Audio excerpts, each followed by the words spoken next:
Hello? It's like a child, 5 years old, begging for safety, to be rescued, to be saved.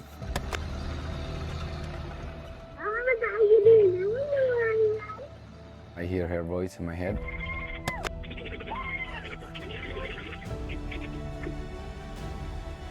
Ooh.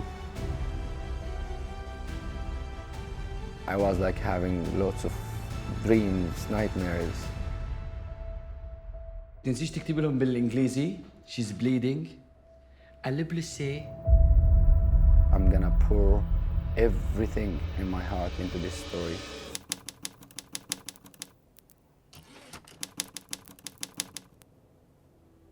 I am Motaz Malhees, an actor from Palestine, and I played the role of Omar Alqam from the Red Crescent in the Voice of Hind Rajab.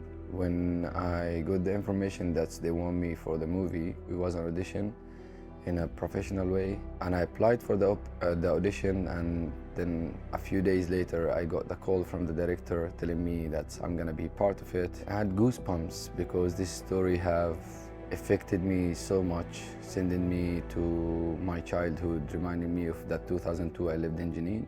So even like 3 weeks before, I've met the actor Amr Hlehel, and I was literally talking to him about this story of Hind Rajab's story, that we really need to talk about those children.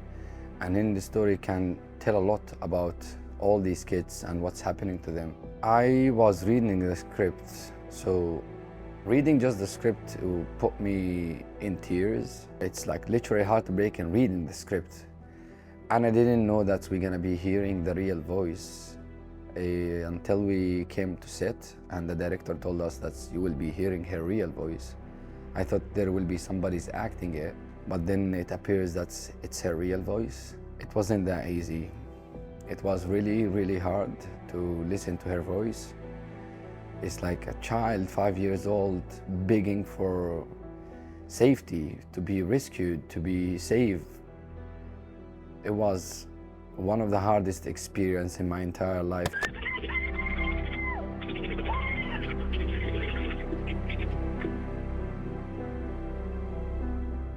الدبابة وين؟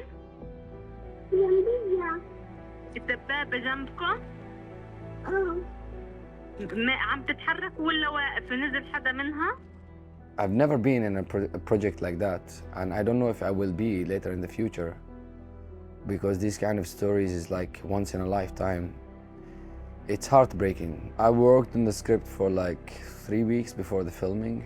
I tried to like dig deep inside it to understand the entire story. And the moment I jumped to set, I decided one thing in my head and in my heart, that I'm gonna pour everything in my heart into this story. You just blend in. You don't need even sometime like acting didn't exist for me in there. I felt like I'm living that. I didn't feel like this is a fiction. This is a real story. This is real voices from real human beings, kids. I was like having lots of dreams, nightmares. And even when I'm walking in the streets, sometimes I hear her voice in my head. It's not something I can control, but in the same time, I need to handle it. I need to deal with it. I'm a grown man and I'm living in London.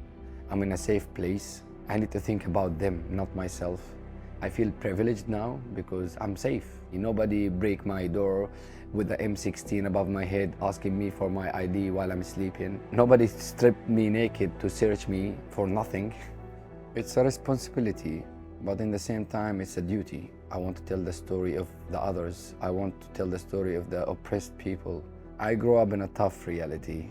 I had a tough childhood. I lived in the west side of Jenin in a village called Silt El Harithiya, and not far from it there is an Israeli army camp where like you all the time you see in the army, they are around you 24/7. This is the mission for us as humans, as artists, to talk about the people who are being like slaughtered live on TV, live on your social media. So I was always saying to myself, if we don't do it, who will do it for us?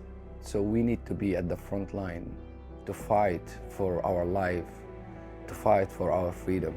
My people needs freedom, and that's what all I care about more than anything in the world.